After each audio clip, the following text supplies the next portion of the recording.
Good afternoon, everyone. Thank you so much for joining us today.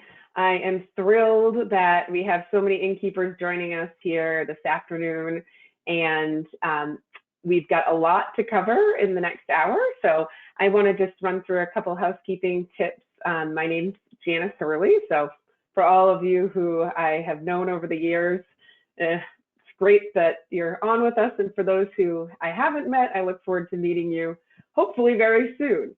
And a couple of things that I wanted to touch on before we get started with the presentation is that with so many properties on the call today, we've got everyone on mute, but we love to have questions throughout. So anything that you'd like to ask along the way, you'll see a little questions box there on your screen.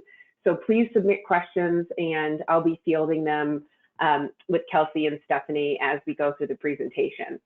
And just a reminder, we also will be recording today's session. So you will be getting that in an email that will be coming to you tomorrow. So no need to have to take down a bunch of notes because you'll have the recording that you can refer to after this is finished. So I'm going to launch a couple of polls just to get a sense of who we have on the call with us today.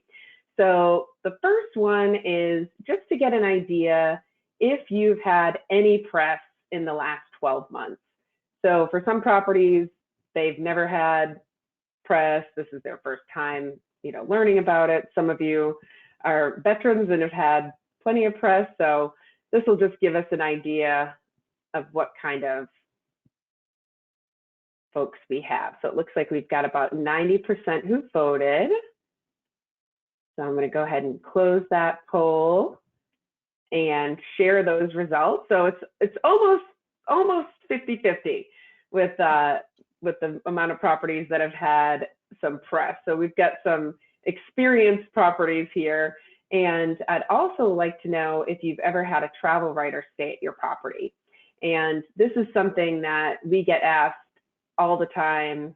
I've been asked throughout my career about having travel writers stay. There's some properties who are completely open to it. There are some that are open to it, but just haven't had the opportunity or just don't understand how to reach out to them. And let's got about 90%. So again, almost 60% of you have had a travel writer stay. So we've got some very experienced innkeepers with us today, which is great. So one other question that I'm going to launch here while I do the introductions is just to get a sense on how confident you feel about pitching your own property. And I couldn't be more happy to be partnering here today with Stephanie and Kelsey. For those of you who aren't familiar, Stephanie is the owner of SASC, and it's an award-winning travel and hospitality PR agency.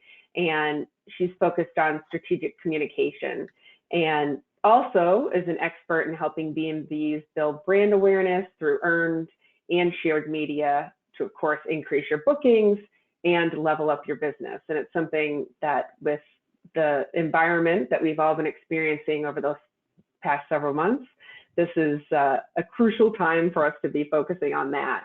And we're also excited to have Kelsey with us today, who is a freelance travel writer and editor with over a decade of experience that includes writing about boutique hotels and B&Bs. So it's great to have folks not only that have experience, but also have experience in the B&B space. So I'm just going to share these results before we get started. So this is perfect. So this aligns with exactly what we're going to be discussing today.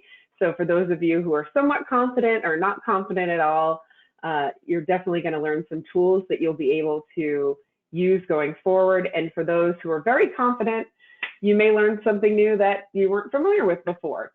So I am going to pass over the controls here to Stephanie, who's going to be presenting, and make sure that my poll is closed. So I think, Stephanie, you should have access to share your screen.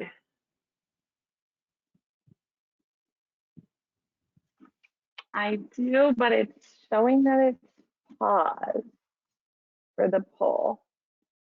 Okay, let's see. Maybe if I share it, hide it.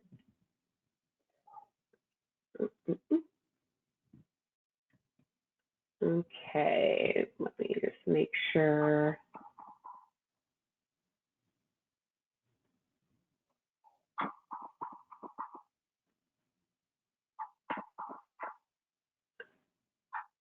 Okay, I'm going to just make you the presenter. So now you should be able to accept it and we'll be able to see the slides from your screen.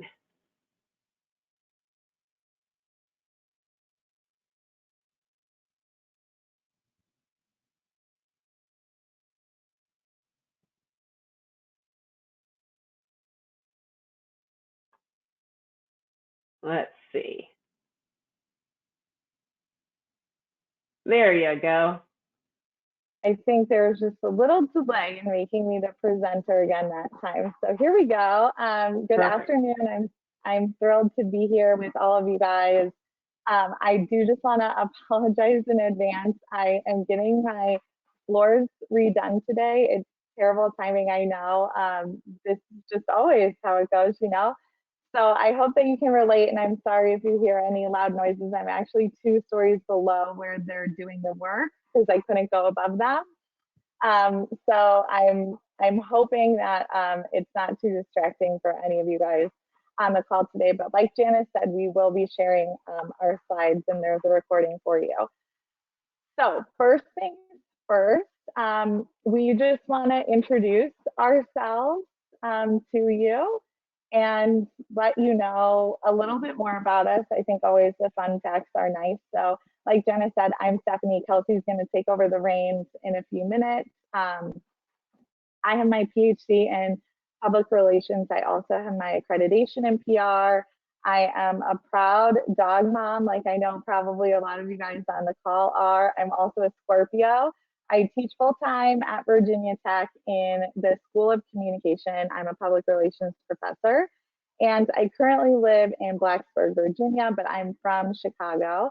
And in my business, SASC, which I like to call it, but you can say SASC too, I coach a lot of hospitality brands in their strategic communication so that they can get more heads in beds or butts in seats or whatever they need, but most importantly, so they can get returning revenue and build relationships with their target audiences. So now I'll let Kelsey introduce herself. Hi, everyone. I'm Kelsey Ogletree. I am a writer and editor by trade. I worked in publications for about 10 years as an editor before launching my own writing business about 3 years ago, where I focus on writing about travel, wellness, and food. And those 3 things intersect a lot for many different outlets, and especially in your business of bed and breakfast. So I think that we'll have a lot to chat about here today. I am currently in Montana, where my family's from, and I am based in Florence, Alabama, normally. And I also run a business coaching other businesses how to pitch and work with freelance writers to get coverage for their brands in the media. Kelsey and I actually also both went to Northwestern together when we were getting our masters. And though we were in separate programs, we were still friends. And so over the last few years, as business has kind of brought us back together, it's been really fun to reconnect. So I know that we're especially excited to be talking with you today. Like Janice also said, we do have a pretty busy agenda today. So there's going to be 5 main takeaways today. The first is understanding what public relations is and what earned media is and why it matters to you, which might be a refresher for some of you, but it's always good to kind of remember the basics. The second is I'm going to be talking about how to make sure that you're ready for press when you start pitching, or if you're so lucky that press finds you and good opportunities find you, you have exactly what you need to give to the writers or the editors who might be inquiring about your property. Then I'm going to turn it over to Kelsey, and she's going to talk about freelance writing and a little bit about like why it's different than what you might think and why it's so important for you as an innkeeper to understand the business of freelance writing so that you can start to build relationships with Freelance Writers, because that's really your ticket to getting featured in the press. It really is all about who you know. And then we're going to conclude with some tips and tricks and success strategies to make sure that you leave today feeling more confident than you already do. Some of you, for some of you, that might be a hard sell, because it seemed like from the poll we have some people in here who already feel pretty good about this. But for those of you who were unsure or like had no confidence at all, hopefully you leave this webinar today feeling ready to put your assets together or start to Freelance Writers and building those relationships. And of course, we'll leave time for questions and discussion as well.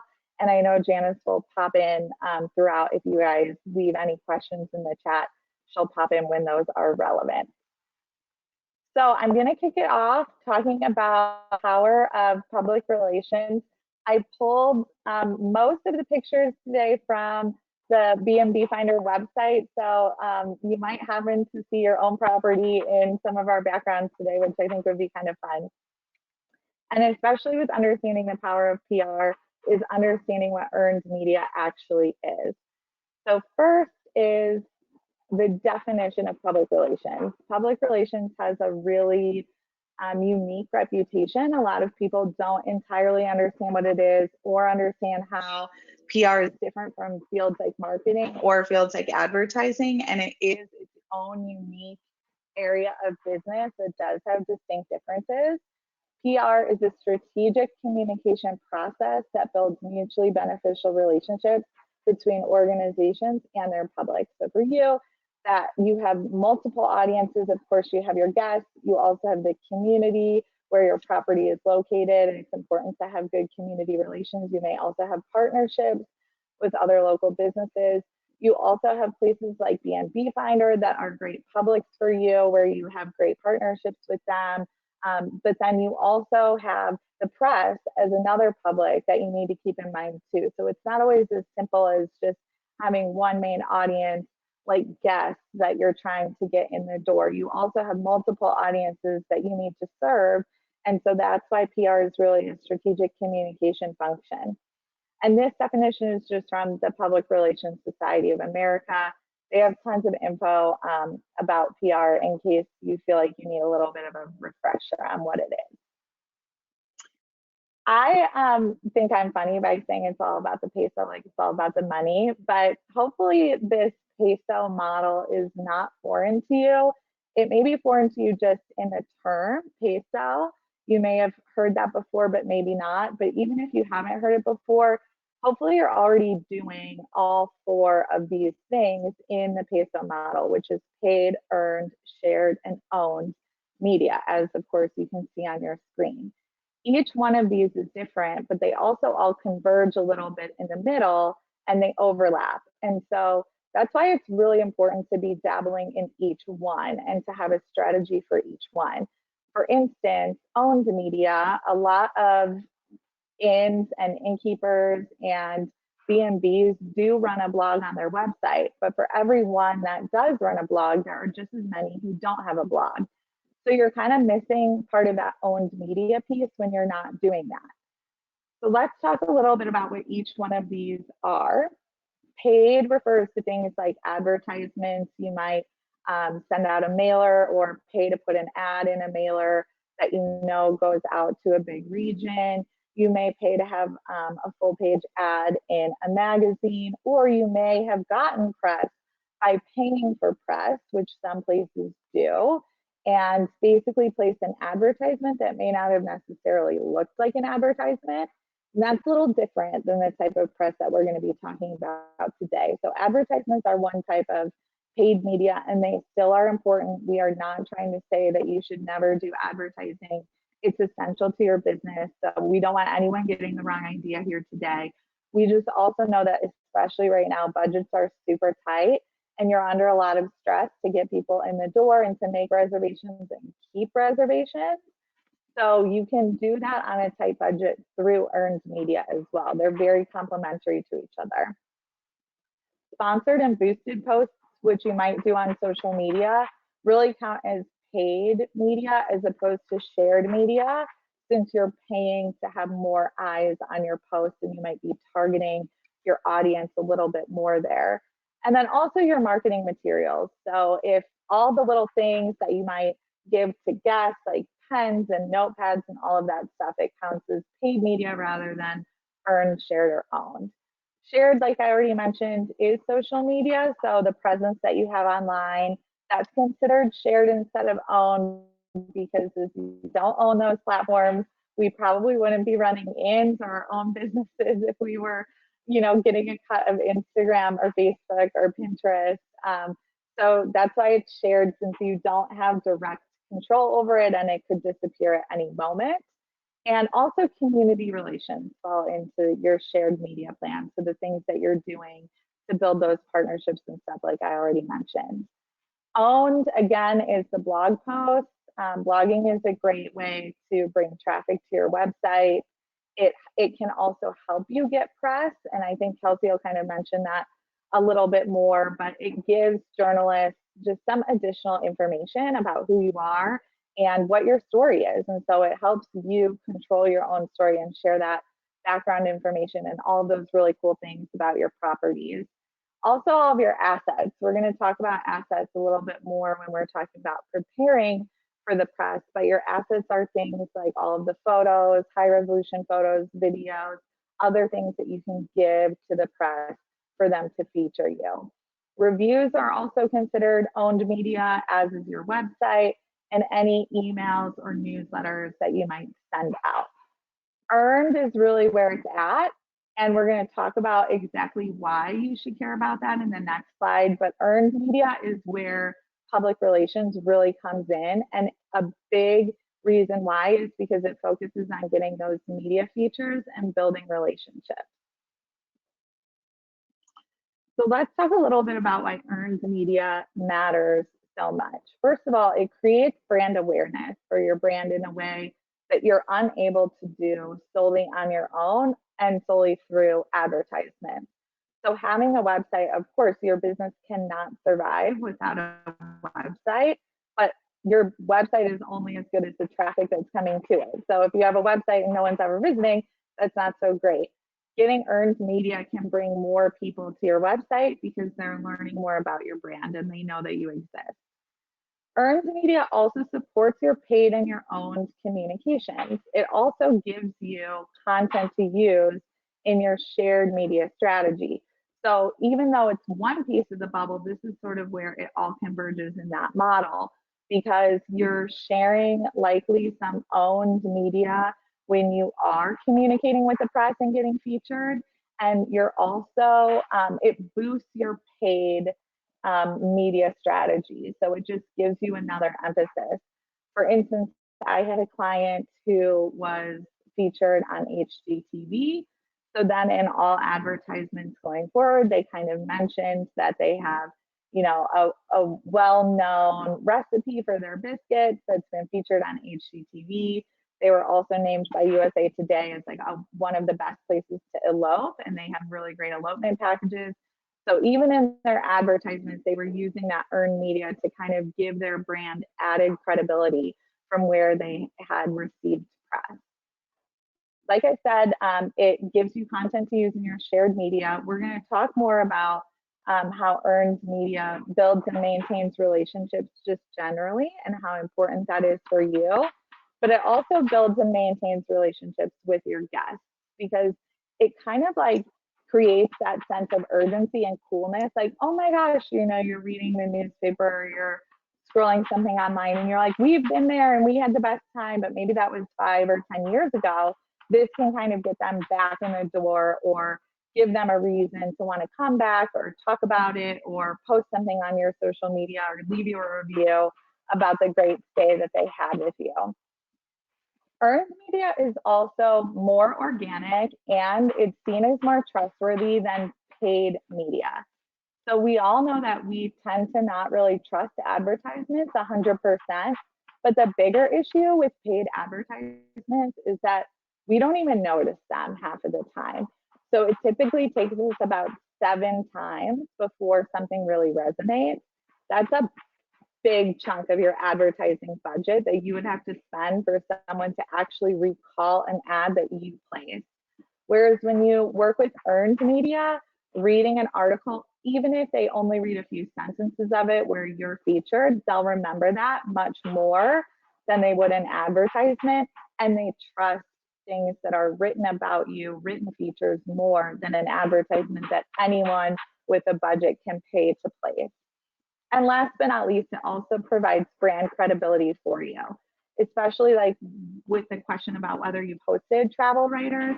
That's a great way to build brand credibility, because when you host someone and they stay with you, they're getting an experience that just cannot be translated via email or even via a Zoom call or a couple of phone calls with a writer. They're really getting to see the full experience of what it's like to be with you and stay at your property.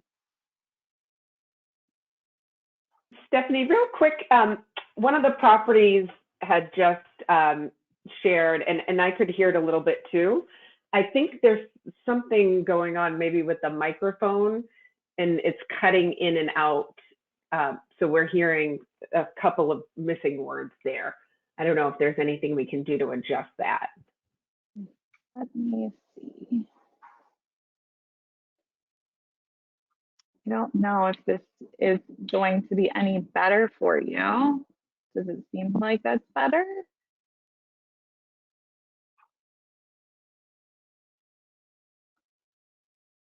I think it could be a little bit better. We'll try that. Okay, I'll talk a little bit slower too, so then if it does cut out, hopefully you're not missing anything. This is just the new normal that we live in, huh? It's so weird. All right, so now we're gonna move into prepping for the press, but of course, if you had any questions about what I've talked about in terms of earned media and public relations, just drop them in the chat, or I'll share my email at the end, so you can always reach out to me that way, and we can continue that conversation, especially if you feel like you missed something. But preparing for the press is a very important step that you need to take before you start pitching your property and before you try to secure any features. So we're going to talk about some of the must-have items that you need to be ready to get featured. And it's okay if you've already been featured and you didn't have these things. Sometimes you can pull it together really fast. We're just talking about, in a perfect world, how you can make the writers, like someone like Kelsey, really super happy and a breeze to work with you, so that they want to maintain the relationship with you and come back time and time again to talk with you and learn from you, and then hopefully feature your property. So the first thing that you need is to be really clear on your brand and the story about your property. All of you are unique in your personalities as innkeepers, your approach to innkeeping, and you run a really unique place, and that deserves to be talked about. But you have to kind of set the tone and let people know what the most important things about your brand actually is. There are some innkeepers who tend to be a little bit more hands-off from the guests, and they leave their guests alone, and they want them to have total and complete privacy. But there are other innkeepers who really love getting to know their guests, and that can really make this stay more unique. So talking about your philosophy to innkeeping is a great piece of your brand and your brand story. Also, your location could be super unique. Your property, you may have an historic property. That's a great thing to always talk about. Your property might have some urban legends about being haunted or other things like that that people tend to think are really cool. So knowing all of those fast facts and the things that are the really great talking points for the press and the things that the guests find the most interesting time and time again are great things to work into your brand and to your story. You also need to have a strategic communication plan. And so this is what I really work on with my clients and coaching them about, because getting earned media is awesome anytime, but you really want to make it count, and you want to make sure that it makes sense for what you're trying to do with your property, and with this third point, what your goals are. So you want to pitch to really grow. If your mission is to grow your inn, or if you have a slower season every year and you don't want it to be that slow this year, knowing that as your goal is what you need to focus on in your strategic communication plan. And that's going to influence the types of outlets that you want to be featured in and how you position your property and your brand when you're doing those pitches. So the strategic communication plan and the goals absolutely are non-negotiable things when it comes to trying to get earned media. And then the assets, which I mentioned already, but these things could include, it could include a media kit if you already have one. It is possible to get press without a media kit. So you can easily get featured without having a media kit. I think something happened with the sound again. Okay. Let me see here. I'm gonna go on mute and then unmute and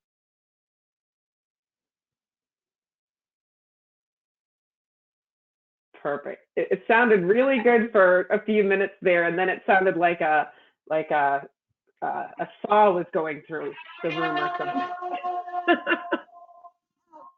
You know, that might be what's happening. Okay, so with the assets. Oh, now it sounds good, Stephanie. Perfect. Good. So like the assets, like we already briefly talked about, you can get press without having a media kit. I think this saw is going, so I'm just going to silent. I'm so sorry. I tried to go to my office at Virginia Tech to do this, but they wouldn't let me in because they're deep cleaning. So I didn't really have a good alternative spot to go. All right. So with the assets, you can get press without a media kit, but if you have a media kit, it helps the writers. And the media kit includes all of your assets that you need, which could be things like are listed here. Your fact sheet, which your fact sheet is just a one-page, quick, you can make it really fancy and design it easily for free using a site like Canva, or you can just keep it simple with one page like you make in Microsoft Word.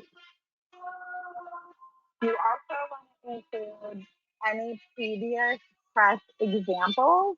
So anytime that you've been featured before, and if you don't have those, that's okay. It's not a deal breaker.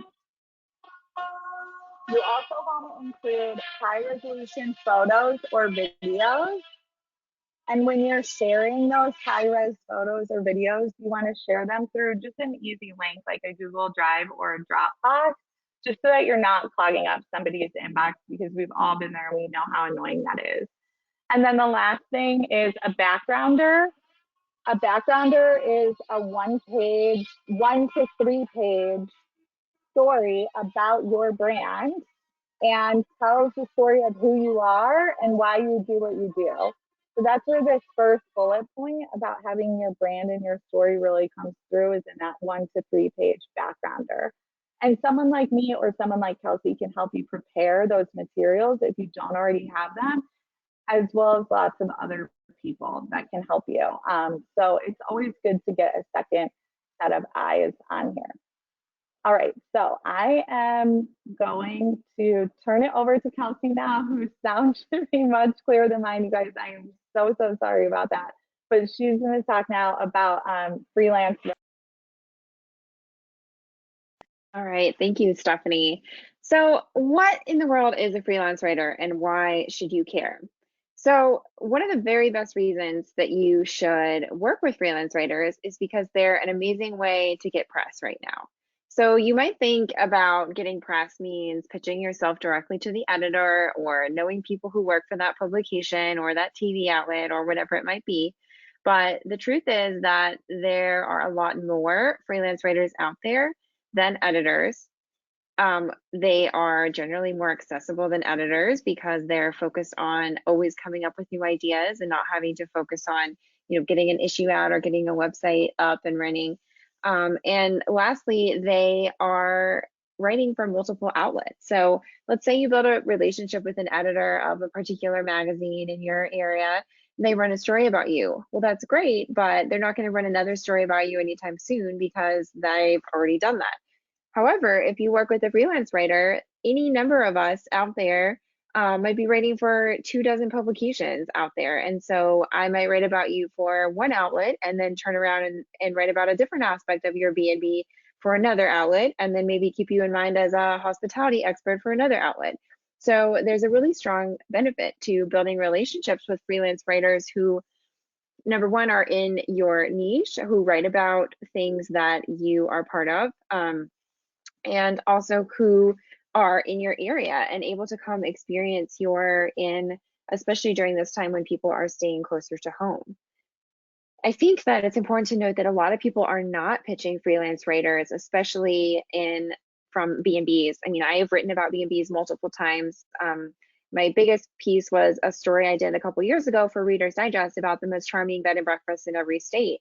I thought that after I wrote that article that I would get more pitches from bed and breakfast for future stories, but I really didn't, and that was surprising to me. So I think that by showing up in freelance writers' inboxes, you can give yourself a big advantage as an innkeeper, because not a lot of people are taking advantage of this right now.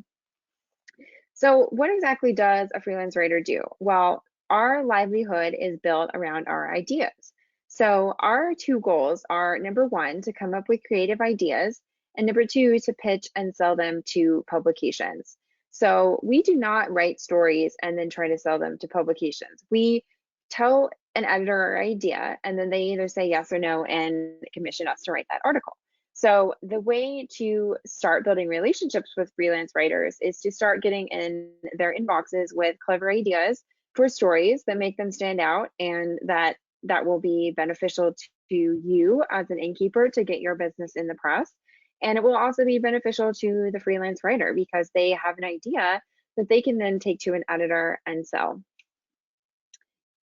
So where the heck do you find freelance writers? So I think there's a good point to be made here that it's really not about lists anymore. So it used to be that, outlets or businesses would buy lists of journalists and they would send out press releases to them in hopes that they got picked up. Well, there's a much more strategic way to get yourself featured in the press than doing that these days. And I think that that's sort of an outdated method of working with media, to be honest, and not something that I really do at all anymore. So the best way to really find freelance writers who would be a good fit to work with you are to, first of all, read the publications that you think you'd like to be featured in. And especially during this time, I encourage you to start by looking close to home. I mean, it's great to be featured in something like Travel and Leisure, but how much more business will you actually drive by getting featured in, say, if you're in Seattle and you get featured in several regional publications around Seattle? That's a great place to start, because those are people that might see that article and think, oh, I'd like to go there this weekend. And in a few days, you have an actual booking from that. Whereas if you're in national publications, wonderful exposure, and you can certainly get some of that too, but it might be something people are more likely to put on there, oh, I'd like to travel here someday, rather than making an immediate plan to go visit your BnB.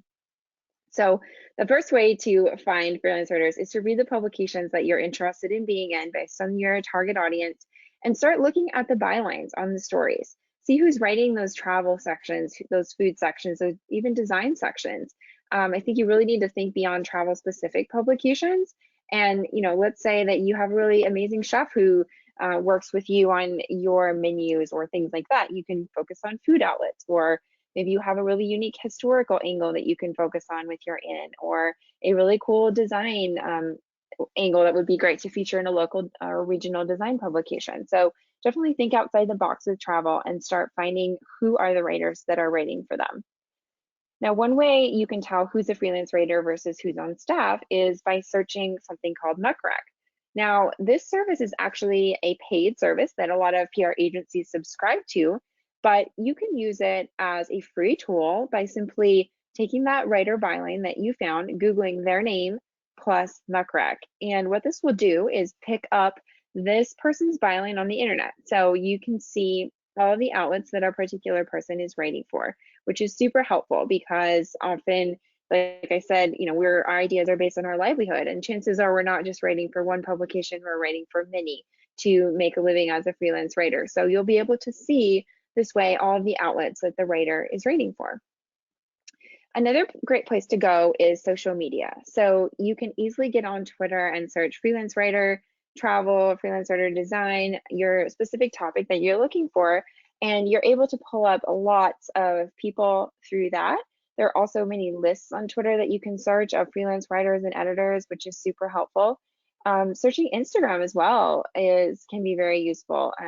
You know, getting to know, say you come up with a writer's name, you search them on Muckrack and you want to get to know a little bit more about what they're about, search them on Instagram and Twitter, or maybe even LinkedIn, and see who they're writing for, get to know a little bit about them. And, you know, maybe they're really interested in, they have a pet dog and your inn is pet friendly. Well, maybe they'd be a great person to start talking with about that, and maybe even invite them for a media visit or start that conversation based on their interest in something that you have to offer.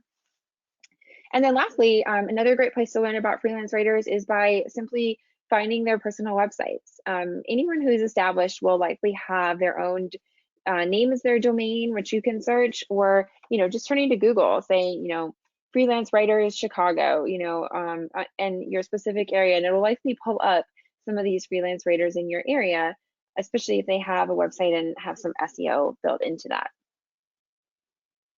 So how do we pitch freelance writers?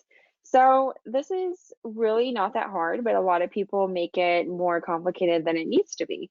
So the first thing to know is that you miss out on 100% of the pitches that you never send. So I think there's a lot of people who tend to be scared about pitching writers and editors in general, but you never know. I mean, what's the worst that could happen? They could say no, right? So never be scared to reach out to us. I think you'll find that for the most part, people are pretty receptive to our ideas.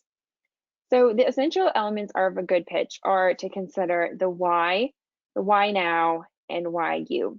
So just because your BnB exists doesn't mean that you should send an email to a freelance writer and say, hey, I'm a BnB in Montana, do you want to write about me? That's not something that is going to catch their eye.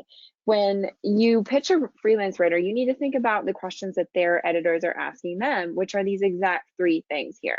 So first of all, why will their audience care about this? Second of all, why do they care now? Why is it worth running this story, you know, in a month rather than a year from now? And number 3, like, why are you relevant to this? Or why should it be you that's featured in this story?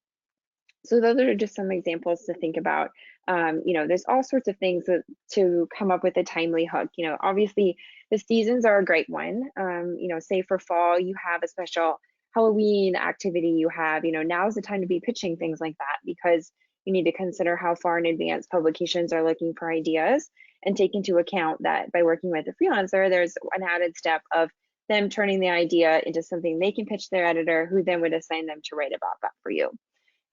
So seasonality can be a great one.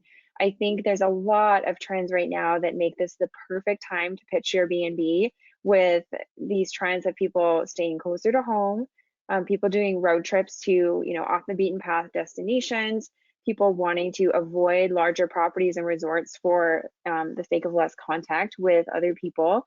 And, you know, just, I think there's an advantage there of a smaller property as opposed to, say, a 150 room hotel is going to be easier to, you know, have cleaning protocols in place and be able to communicate that and make it feel like a safe space for travelers. So I think that there's such a strong interest in that right now, that just some of these trends that are out there and being talked about in travel outlets can be enough of a time hook to pitch your BnB to writers right now. You should always pitch writers via email. Sometimes I'll get some messages about pitches on social media, and it's just sort of hard to track those and manage those. So always find a writer's email through their website or just by Googling their name. There are lots of ways to find out emails, and just reach out to them that way. Subject line is going to be very important when you reach out to a writer, because you want to use the characters in that subject line wisely to make your pitch stand out. So I always recommend putting the word pitch in the subject line, because I think it really helps to be clear about what your email is about from the start. And also, it's really important to be able to show you've done your homework on the writer. So you might open your pitch saying, hi, Kelsey, I noticed that you've written about bed and breakfast before for this publication. I wanted to share with you a timely idea regarding my bed and breakfast and a trend we're seeing, for example. another thing to keep in mind is keep it simple and short for the initial outreach. There's some writers that will say they want as much information about you as possible, but my personal thought is that the best way to get your foot in the door and to start building a relationship with a freelance writer is to send them, an email with 2 or 3 paragraphs introducing yourself, what your story idea is, and asking if they'd be interested in learning more about you, maybe working together with you. That's a much more manageable email to deal with than something that is 1,000 words that we sort of have to wade through and figure out what we want to do with it. So sort of a simple, like, friendly introduction and a pitch, a general pitch idea about what story you're trying to put in front of us is a really great way to start. And then also, just to echo what Stephanie said, is really let your unique story come across. There's so many bed and breakfasts out there, but what makes you unique? How did you come into being an innkeeper? Do you have a unique background? Do you have some really unique people that work for you, or a very unusual design story, or some really unique history? You should really let that come across in your initial email. And again, sometimes it's easier to write longer rather than shorter. And so you really want to kind of hone in on what your messaging should be and try to get it across in like as simple of terms as possible when you're reaching out to freelance writers.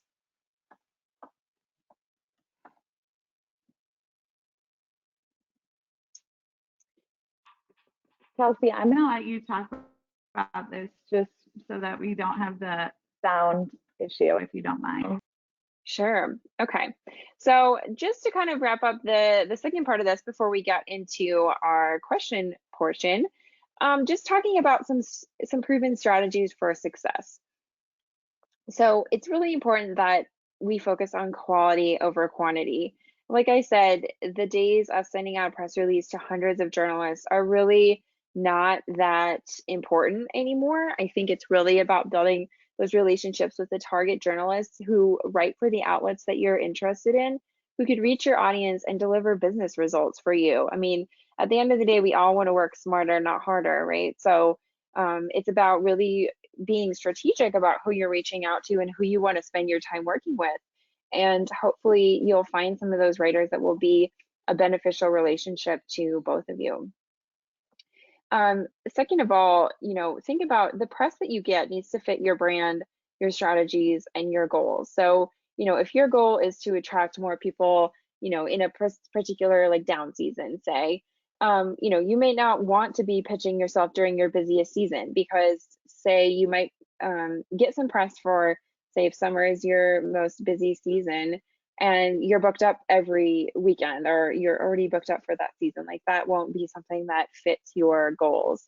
And also, I think you really want to align yourself with, knowing what types of readers you want to be in front of, and if there's ones that you don't necessarily consider your target audience, to think about that. And that's just another reason why doing your homework on freelance writers, especially, and reading the publications you want to be part of is so important, so that you can really make sure that publications goals are going, or their audience is going to align with your goals and your strategies for your business.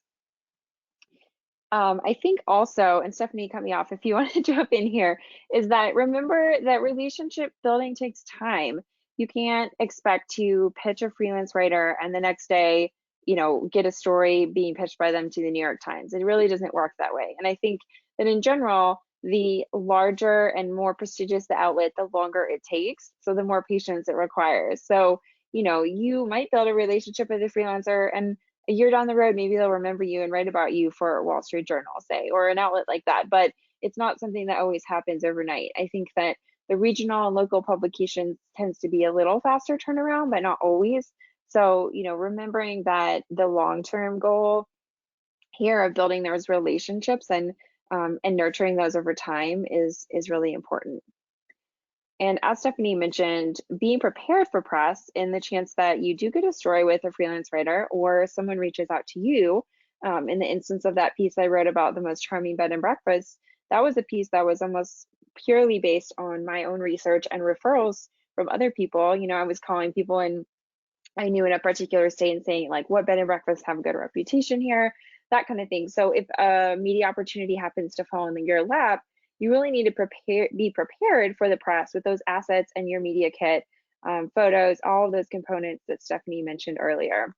And I think it's worth noting too that BnB Finder can be an excellent resource for that, because often journalists like myself will reach out to associations or organizations when we're working on a story that requires your type of subject matter expertise. And we'll say, hey, we're looking for a couple innkeepers to speak with us on a story about this. Can you recommend someone? So in that case, if Janice were, to reach out to you and say, she has something like that, being prepared with all those assets that you need for press is going to set you above the majority of people out there, just because you're ready with that information, and the journalist is usually on deadline, appreciates a fast turnaround. And then lastly, Stephanie, do you want to wrap up about sort of like controlling the messaging of your brand story?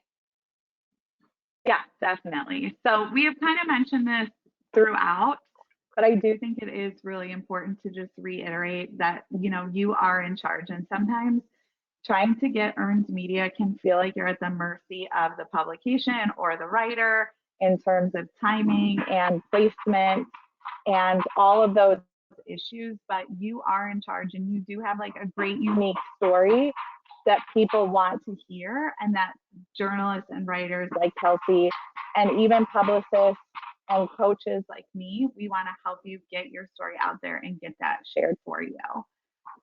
So I think Janice is gonna moderate our questions here, so I'll let her pop in if you guys have any questions. And then our contact info is here. And I think I am free to speak for Kelsey. You guys are welcome to reach out to us anytime. We would love to talk to you. So if you're not able to get your question on today, or you have to drop off early, please just send us an email. We'd love to continue the conversation with you. Mm-hmm.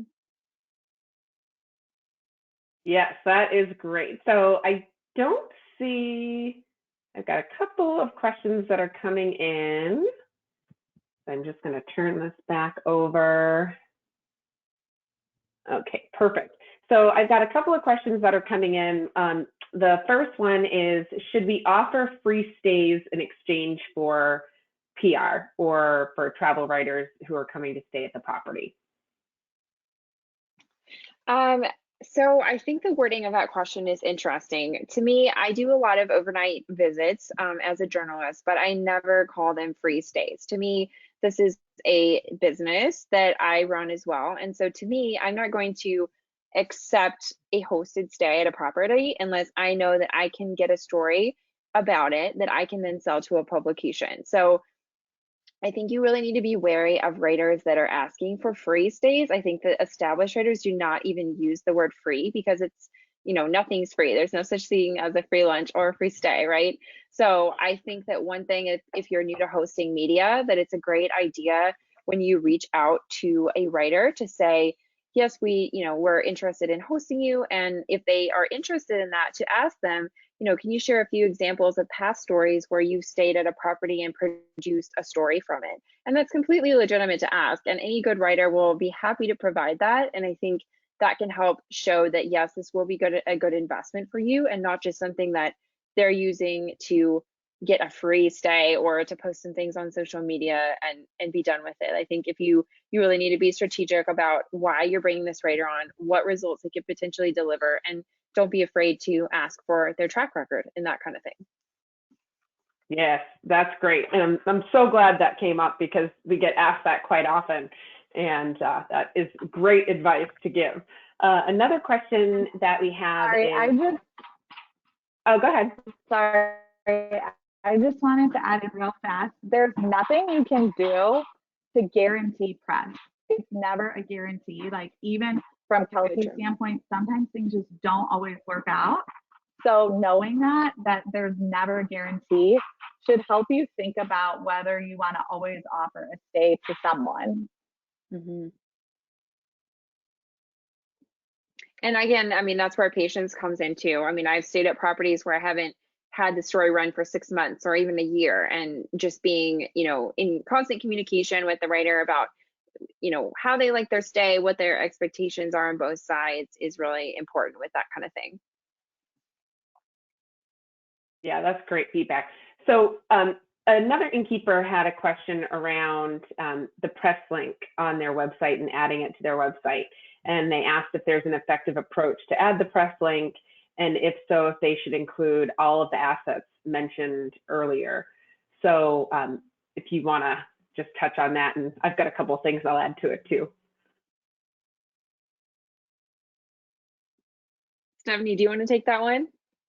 Yeah, I think it's helpful to at least have previous features listed on your website, because then writers and publications can sort of see what has been done so that it's not too close and too similar. You don't have to necessarily have every single asset on your website, but you probably already do have high resolution photos and things like that on your site that you'll end up sharing with a writer. Yes, I love that you brought up the photos, because that was one of the things that I was actually going to mention, because it's something that we have has been a challenge for many years. And we've said, Sandy Soul said it way back in the early days when we first started in this adventure, and that is the 3 rules of marketing: that people don't read, people don't read, people don't read. So you need to have great photos, great photos, great photos. And I can tell you, since we acquired BnB Finder and we've been rebuilding the website and getting all of these all the blog content almost on a daily basis. We're posting blogs and featuring on our social media. It's actually one of the biggest challenges that we have as a business when we're featuring a property, is to go out and to find those high resolution photos. So great example is the header of our blog has to be 1920 by, I think it's 600, right? So you would think, oh, that must be easy to go out and find an image that you can use as a header to feature this property. And I'm telling you, it is a struggle every single time. So anything that you can do to provide an easy way for anyone who is trying to feature you, whether it's the press, whether it's a directory that you're working with, whether it's a webmaster and they're updating the photos on your website, having those high-res photos in a place that they can easily access them and download them is absolutely priceless. So is there any recommendations that you would have on ways that you've seen different properties share those high-res photos on their site, and any platforms that they may have used as plugins or anything like that? From my perspective as a journalist, like I've seen people like do like the low res versions on their website, just like in small images, and say, just contact us for the high res versions. And I think that can be nice, because then you know who is using your images or requesting them. But the key to that is you have to be responsive to that, because a lot of times when I work with more boutique places that don't have PR, I find that it takes, sometimes a week for people to respond, and that's just usually way too long. I mean, if you don't respond within like 2 days, I would say that opportunity is probably gone. So another thing I've seen is people having just, for high-res photos, go here and have a link to a Google Drive folder that's public. Some people will make that protected where you have to request access. But again, if you're not responsive to that, that can be really annoying for a journalist to have to wait on that. And so I would recommend putting out your assets, at least some out there that are easily accessible. And then if you want people to contact you to request like your full suite of high-res images, that would be okay as well.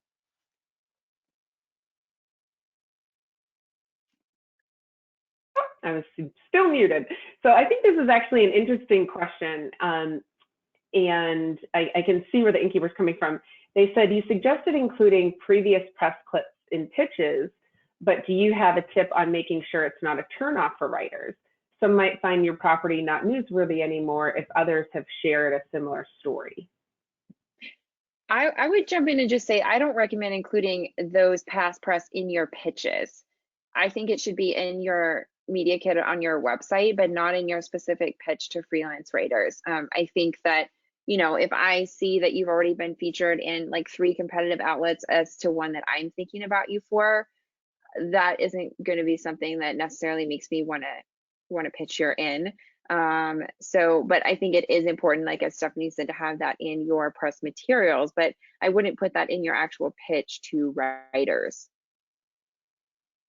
Yeah, I completely I agree. totally agree. Yeah. And when I do pitching for like on behalf of clients, I don't include previous press features in the pitch that I write either. Yeah, and it's great to have it on your website, you know, not only to show where you've been covered in the press, but also for SEO purposes as well, to have that that rich content with the keywords for your property. It's great to have it for that as well. Another question that came through is another one that I get quite often. What about using social media influencers, and how would you use them to be featured in the press? Kelsey, Well, I think it's, sorry, go ahead. yeah, no, I was just going to say, I mean, it really comes down to what your goals are. Freelance writers and journalists are not influencers, and influencers are not journalists. And I would be very wary of calling any writer a influencer, because they're not going to like that very much. We do completely different work. If your audience is to reach the kind of people that, you know, if you're thinking about working with an influencer, you need to see what is the engagement on their page, like if that's Instagram or wherever that may be, and if that's even your target audience. I think influencers are changing a lot due to the pandemic of, you know, their work and what they do. I mean, obviously I'm biased as a trained journalist, but I think that if you're trying to get your story out there about your BnB, that media is the way to go over influencers, unless you're just trying to promote, you know, people to come and take a picture here. I think, you know, of course, influencing is deeper than that, but I think what we're really focused on is, if you want to get your brand story out there, then working with journalists is going to be the way to go. Yeah, and influencers too, I think there's like a big misconception. Influencers would not count as earned media at all. Typically, even if you're giving them a free stay, they also want compensation for their time, because they are running a business. And so you're often paying an influencer for one weekend. You might be paying them upwards of $5,000 in addition to giving them the stay. So that is something to really be considered. And if you want to spend that money on influencer marketing, which no doubt has its own place and time and can be very impactful, you have to make sure that it fits. If you have an influencer who's 27 years old, but most of the people who come stay at your property are 55 and older, that's not really a great fit. So it's also not a great use of your resources. And so those are a lot of things that you want to consider too, because getting a blog post written on somebody else's blog about your property is not nearly as impactful and meaningful as getting published in a press outlet. Yeah, I couldn't agree more. That was perfect and perfectly timed, because we had multiple properties who were asking about influencers. So I don't see any additional questions at this moment. One of the things that I wanted to mention while we've got Stephanie and Kelsey here with us is a couple of things that we're working on at BnB Finder that we're going to be promoting over the next couple months, and working together as partners to get some of this messaging out, because of course one of our biggest challenges that we've always had in the industry is really getting out the clear message of what the true BnB experience is, and the confusion that's been created over the years by things like Airbnb and short-term rentals coming in and confusing the traveler, and how many travelers think that they're staying at a BnB when actually they're staying at a vacation rental. So we have such a great opportunity right now as an industry, and to reestablish ourselves and to get the messaging out there. So we are bringing back the best breakfast contest, and I've been working on this for the last couple months. So anyone who's a member of BnB Finder, you'll be getting information about that, and that's always gotten great pickup. Everybody loves to talk about food, and Kelsey knows, as you said, with our experience in writing about food, it's just always been very successful. And then we're also going to be bringing back the Best Bed and Breakfast Awards. And so stay tuned for more information on that. And there was another question that just came in at the end here. As freelance writers, do you utilize state tourism offices to get information? Oh, that's a great question. The good writers do. I think that they're a very underutilized resource by writers. And I think one reason is because a lot of people call themselves writers these days after coming from different backgrounds.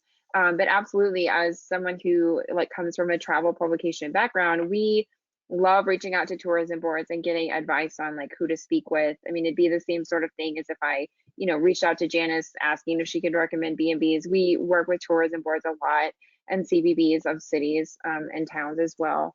So really important, it basically comes down to like it's not what you know but who you know, and being involved with those organizations and actively telling them that yes, we want to be working with journalists, and just like having those assets available again is a really good way to get yourself featured, because often we just it can be, when you're searching the wide world of Google, it can be really hard to find exactly what you're looking for when it comes down to something as niche as a bed and breakfast in a specific area. So so yeah, I think that that's a great thing to be part of and working with, is those tourism boards, and journalists definitely rely on them as a resource.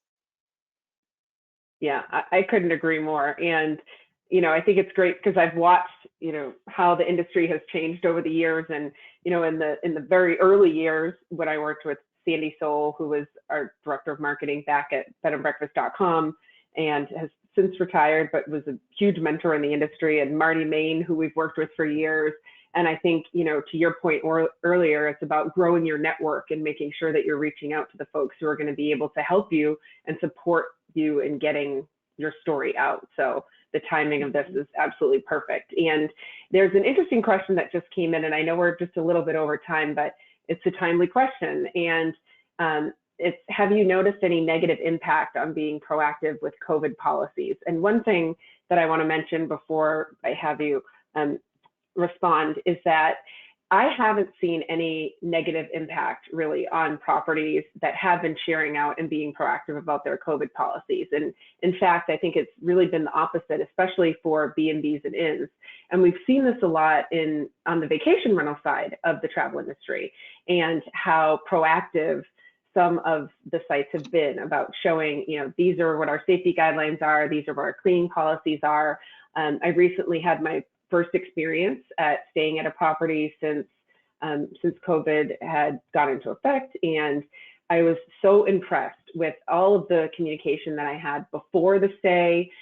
When I arrived, that the staff and guests were both wearing masks in the common spaces, and I just felt really comfortable because of all the communication that happened pre-stay and understanding that. And all of the members of BnB Finder actually today are going to be getting an email, because we just implemented some new areas of their listings where you can go in if you have a COVID or safety standard page, dedicated page on your website. I know a lot of you have been participating in stay safe, stay small, stay in. And if you have those pages, you can link to it, and that banner will show on your listing. And then you can also select from a variety of safety measures that you've implemented at your property. And we're going to give members about a week to fill that in. And then we're going to be sending out an email to all the travelers, because there's definitely a demand, and travelers want to be able to search quickly to find properties that are participating in certain safety measures that are going to make them feel more comfortable when they come to stay at your property. And I think one of the things is that, we couldn't have predicted 6 months ago what this was going to be like. Is it going to last a month? Is it going to last 3 months? And from everything that we're seeing, it's going to continue, and travel will never be exactly the way that it was, but it's learning how to adapt and what we need to do to make travelers feel safe about choosing to travel again. I would even venture to say that it's worth including your safety information in your fact sheet and your media kit now, because those are going to be questions that we want to ask, and travelers want to know that as well. It's great to just have it all in one place. And when I go to any hospitality business's website and they don't have anything about it on their website, to me, that's a red flag. So, overly communicating and going ahead and putting that same verbiage in your media kit, I think is going to be really important, for the rest of 2020, probably 2021 and beyond, honestly, just because everyone will continue to be so hypersensitive to that. Yes, Yeah, I couldn't agree more. And we're actually getting ready, BnB Finder, when COVID first started, gosh, what was that, back in March? Beginning of March, we had brought back our quarterly, what used to be quarterly surveys. And we send surveys out to our full traveler database as well as to our innkeeper database. And we've already sent 2 full surveys over the last several months, and asking travelers how comfortable are they with traveling, what are the things that they're looking for when they're booking their stay. And we're getting ready to send out our 3rd survey, which will be going out this week to innkeepers and travelers, and that we're going to be using during our ALP development day, which is in September. And we're going to be presenting some of the findings from those surveys. So absolutely, if you get the survey, please participate, because the more participation that we have, the more data that we have to share out with folks like Kelsey and Stephanie, and to be able to really be able to measure the difference in what travelers were saying at the beginning several months ago and where they are today, and specific to our industry, the BnB industry. So I think that's the final question that we had, and I think that's ending on a great note. So I can't thank you both enough for your time today. I'm excited about all the opportunities and sharing this knowledge with all of the innkeepers. So thank you so much. And just a reminder, we're going to be sharing a recording that you'll all get in an email tomorrow. So thank you. Thank you for having us. Absolutely. Yeah, thank you so much. Take care, everyone. We'll see you soon.